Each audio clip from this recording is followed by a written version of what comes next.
Hello everyone, Ron here from L.T.L. Tutoring Central, and it's Friday again, so I'm here to have a little chat with you. And it's very cloudy here today, but you can see over my shoulder that it still looks like I have a halo. Yeah, I don't think I'm an angel.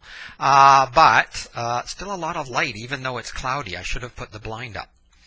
Nevertheless, today I'm going to talk just briefly about novels again. Last week I talked about note-taking with novels, and this time I'm talking more about discussing novels.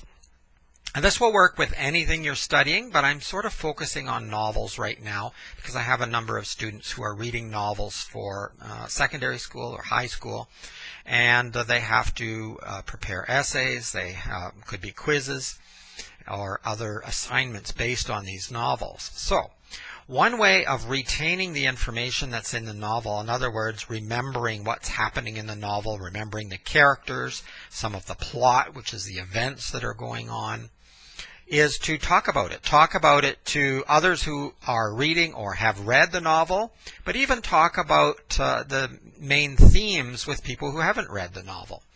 First of all, you might get them interested in reading, but more importantly, for your purposes, talking about it, you'll hear other people's ideas.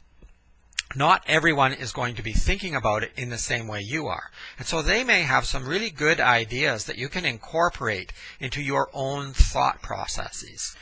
They may have some ideas you don't agree with too, but that's fine.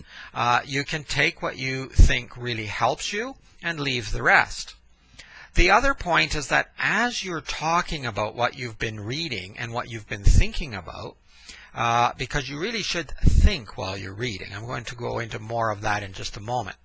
But as you're talking about it to someone else, and maybe listening to their comments and ideas or questions as well, you will discover thoughts of your own that you didn't even know you had, because it will encourage you to put more of those pieces together, to sort of network your knowledge more completely. Having to explain things to someone else really forces you to look at your own thoughts and the novel itself in more detail and in a way that the other person will understand. This will help you when it comes time to write an essay, or if you have an exam, you have to answer questions or even write an essay in the exam, because you've already expressed in a very clear way what you think about some of the main themes or some of the main motifs within the novel. You had to for the person to understand you. So you've already done that, at least orally. The other thing that I mentioned just a minute ago was think while you're reading. Don't read blindly. We all do this sometimes, especially if you're tired, you're watching TV, and someone comes in and says, "What are you watching?" I have no idea. I've been watching for an hour, and I have no idea really what's going on in this show. I wasn't really paying attention. It's just flashing past me. It's entertaining me moment by moment, but it isn't really entering into my conscious thoughts. And that's fine if you're just sort of lazing about for a while, but if you're reading a novel or a short story or even science or history for some other topic. Phone ringing. Sorry, this is a live recording, let's say. I forgot to unplug the phone.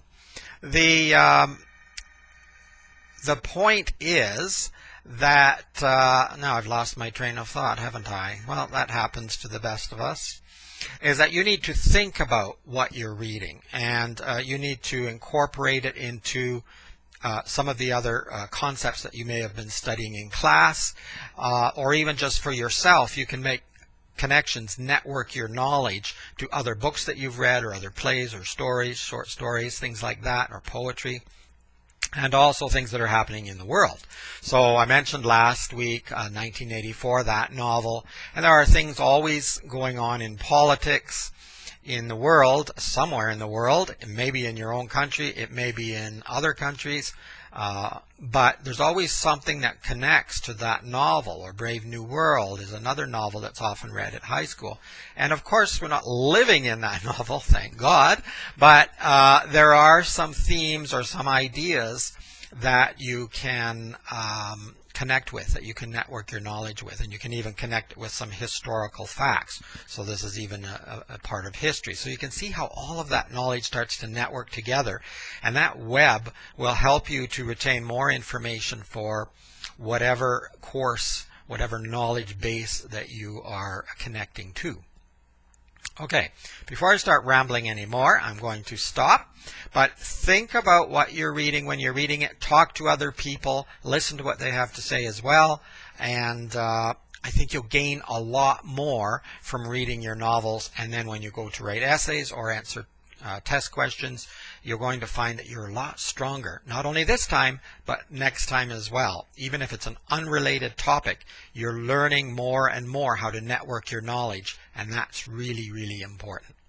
So don't forget to subscribe or like, ask a question, place a comment. Check out the website. The link will be below, and I may put some course links as well. There's some on some of the other videos. And get in touch with me. I always like to hear from students.